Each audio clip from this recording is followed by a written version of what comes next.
आज हम पढ़ेंगे बिहार मैट्रिक परीक्षा 2026 हिंदी वर्णिका दही वाली मंगम्मा।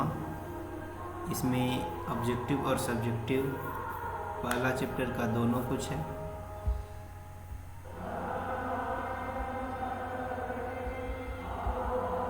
पहला क्वेश्चन है, दही वाली मंगम्मा शीर्षक कहानी किस कहानी से संभार ली गई है? गुजराती कहानी से, तमिल कहानी से, उड़िया कहानी से, कन्नड़ कहानी से। तो ऑप्शन नंबर डी सही हो जाएगा, कन्नड़ कहानी से।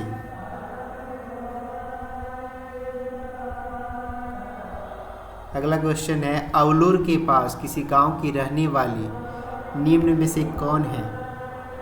मंगम्मा, लेखक, लक्ष्मी, मुखिया। तो इसका राइट ऑप्शन हो जाएगा ऑप्शन नंबर ए, मंगम्मा। अगला क्वेश्चन है तीसरा नंबर, मंगम्मा किसके लिए मिठाई रखी थी? रंगप्पा, नंजप्पा या पोता या पति के लिए? तो ऑप्शन नंबर सी सही हो जाएगा, पोता। श्रीनिवास जी का जन्म कहाँ हुआ था? तो ऑप्शन नंबर बी सही हो जाएगा, कोलार, कर्नाटक में।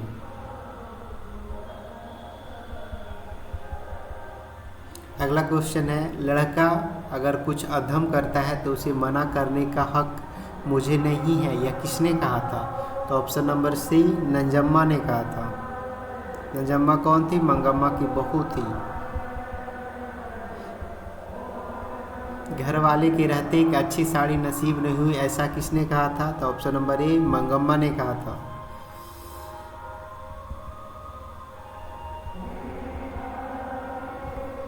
दही वाली मंगम्मा शीर्षक कहानी में रास्ते में क्या है? तो ऑप्शन नंबर ए, अमराई का कुआं है, जहाँ पर रंगप्पा उसको पकड़ा था, बैठाया था। अगला है, मंगम्मा कहाँ की रहने वाली थी? अवलूर के पास किसी गांव की। Option number A.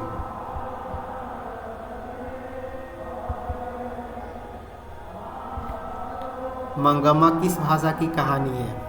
मंगम्मा जो है ऑप्शन नंबर डी, कन्नड़ भाषा की कहानी है। मंगम्मा मिठाई किसके लिए ले जा रही थी?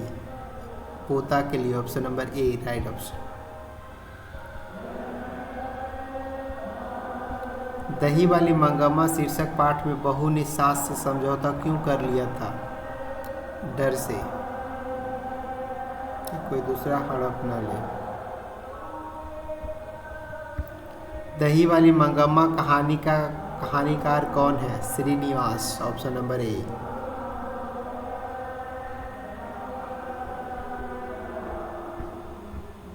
दही वाली मंगम्मा कहानी का प्रमुख पात्र कौन सा है? मंगम्मा। Option number B.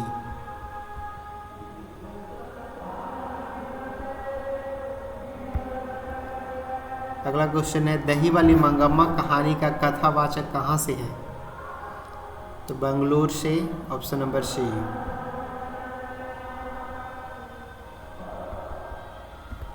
दही वाली मंगम्मा की कहानी किसे संदेश देती है? बहुओं को। Option number C.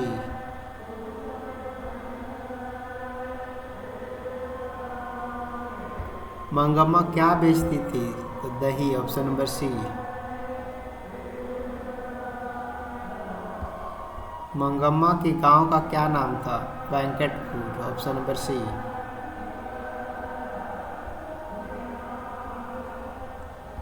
मंगम्मा क्या खाते थे? पान सुपारी। Option number B. मंगम्मा ने बेटे से अलग होने के लिए कहा, आज। कब से? तो आज दोपहर से। Option number A. मंगम्मा किस कपड़े की ब्लाउज पहनना चाहती थी? मखमल के। ऑप्शन नंबर सी।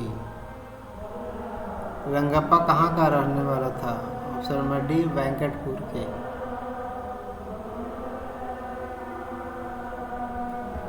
रंगप्पा मंगम्मा से कहाँ मिलता था? कुआं के पास, अमराई का कुआं था। ऑप्शन नंबर ए।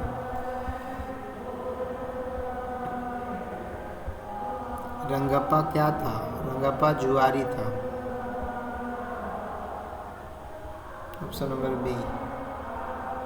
लेखक ने कहानी में मगरमच्छ की उपमा किसको दिया है? ऑप्शन नंबर बी, बहू को।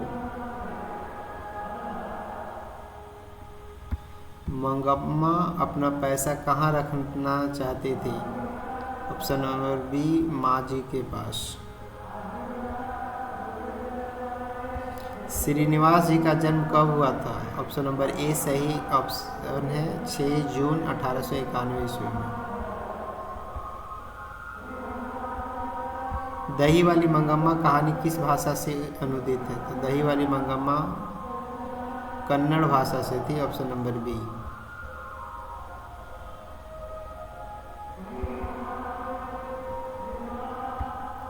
मंगम्मा से कौन कर्ज मांग रहा था? रंगप्पा। ऑप्शन नंबर ए।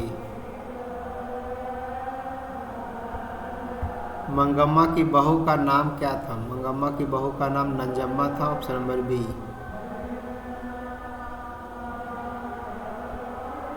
सास बहू में झगड़ा क्यों हुआ था? बच्चे को पीटने के लिए। ऑप्शन नंबर ए सही ऑप्शन। बी आर नारायण ने किस कहानी का अनुवाद किया था? दही वाली मंगम्मा। Option number B. अमराई का कुआं कहाँ स्थित है? रास्ते में था अमराई का कुआं जब दही बेचने जाती थी। ऑप्शन नंबर सी सही है। मंगम्मा को किससे विवाद था? बहू से। Option number B.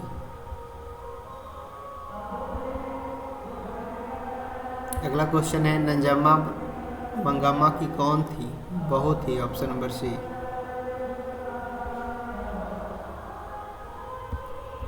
अगला क्वेश्चन है, क्यों री राक्षसी इस छोटे से बच्चे को क्यों पीट रही है? किसने कहा था? मंगम्मा ने कहा था अपनी बहू से। ऑप्शन नंबर ए सही ऑप्शन। श्रीनिवास जी का पूरा नाम क्या है? मास्ती वेंकटेश अयंगार। ऑप्शन नंबर ए।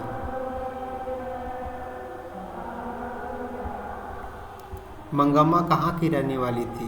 वेंकटपुर, बेंगलुरु के पास। Option number D. अगला लास्ट ऑब्जेक्टिव क्वेश्चन है, मंगम्मा को किसके साथ विवाद था? तो अपनी बहू नंजम्मा के साथ। ऑप्शन नंबर बी सही ऑप्शन है। इसके बाद हम लोग पढ़ेंगे सब्जेक्टिव क्वेश्चन। दही वाली मंगम्मा सब्जेक्टिव क्वेश्चन। पहला क्वेश्चन है, मंगम्मा को अपनी बहू के साथ किस बात को लेकर विवाद था? तो आंसर हो जाएगा, मंगम्मा को अपनी बहू के साथ स्वतंत्रता की होड़ के कारण विवाद था।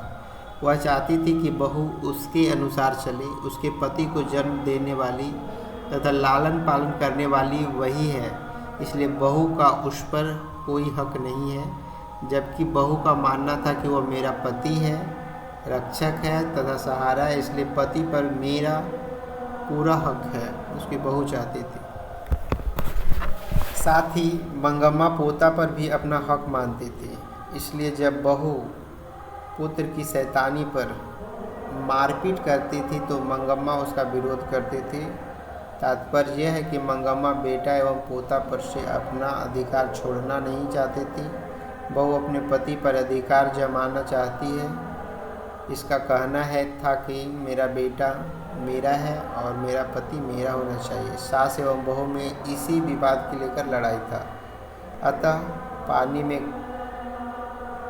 खड़े बच्चे का पाँव खींचने वाले मगरमच्छ की सी बहू की दशा है। ऊपर से पाँव पकड़कर बचाने की दशा माँ की है। बीच में बच्चे की स्थिति सांप ससुंदर की तरह हो गया है। अगला क्वेश्चन सेकेंड नंबर क्वेश्चन है, रंगप्पा कौन था? वह मंगम्मा से क्या चाहता था? आंसर हो जाएगा, रंगप्पा मंगम्मा का ही शौकीन मिजाज जुआड़ी था। वह मंगम्मा से कर्ज मांगता था। साथ ही वह मंगम्मा के साथ अवैध संबंध स्थापित करना चाहता था। इसलिए जब मंगम्मा दही बेचने शहर जा रही थी तो उसने अमराई में कुआं के पास उसका हाथ उसके घर वाले से भी ज़्यादा हक के साथ पकड़ा था। जिस कारण मंगम्मा को कहना पड़ा, क्या बात है रंगप्पा, आज बड़े रंग में हो, मेरा अच्छापन देखने को तुम मेरे घर वाले हो क्या। मंगम्मा के पास कुछ पैसे थे, रंगप्पा किसी प्रकार प्राप्त कर लेना चाहता था।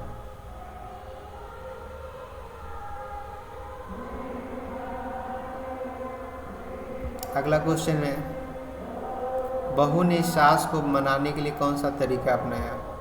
बहू को जब पता चला कि उसकी सास मंगम्मा गांव के ही रंगप्पा नामक आदमी को पैसे देने को तैयार हो गई है, तो उसने अपने पुत्र को दादी के पास यह कहकर भेज दिया कि मैं तुम्हारे साथ ही रहूँगा, मैं कभी भी अपने माँ बाप के पास नहीं जाऊँगा। बहू जानती थी कि पोता के प्रति मंगम्मा की कमजोरी है, वह उसे चुराकर मिठाई आदि देती है, इसलिए बहू ने यह सिखाकर भेजा कि माता पिता ने मुंह मोड़ लिया है, मैं तो हूँ, तुम चिंता मत करो। कुछ दिन गुजरने के बाद बच्चा ने उसके साथ बेंगलुरु जाने की जिद पकड़ ली। उसी क्षण बहू एवं बेटे ने अपनी गलती स्वीकार कर ली। बहू ने कहा, इतनी धूप में उस उम्र में तुम क्यों बाहर जाती हो, भला कितने दिन यह काम कर सकोगी, घर में ही खाना पीना खाकर मालकिन की तरह रहो, दही बेचने का काम मैं देख लेती हूँ। इसी प्रकार बहू ने अपने पुत्र को उसके पास भेजकर उसे मनाने का तरीका अपनाया।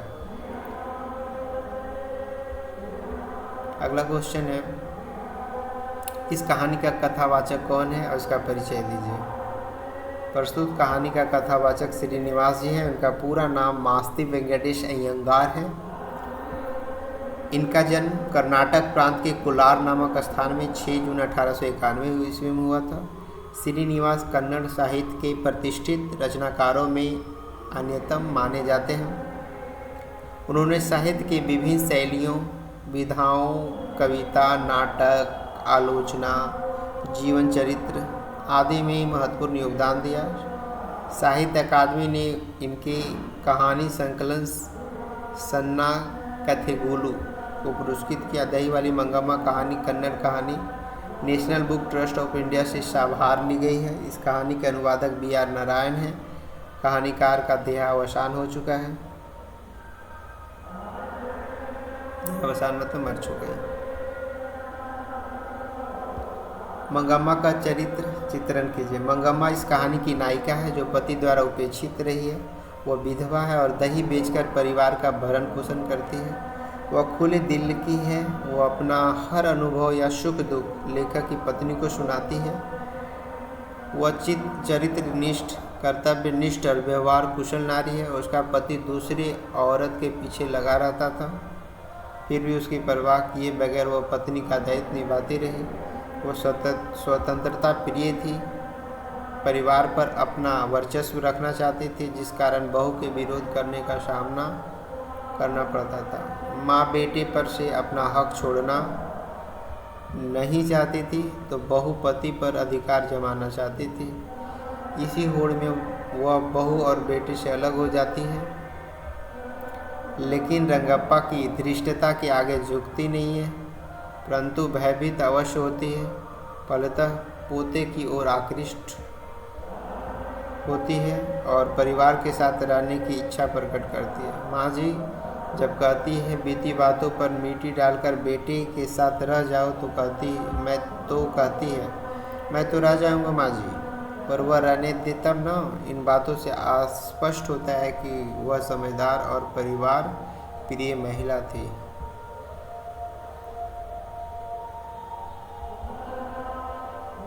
अगला क्वेश्चन और लास्ट क्वेश्चन है, कहानी का सारांश प्रस्तुत कीजिए।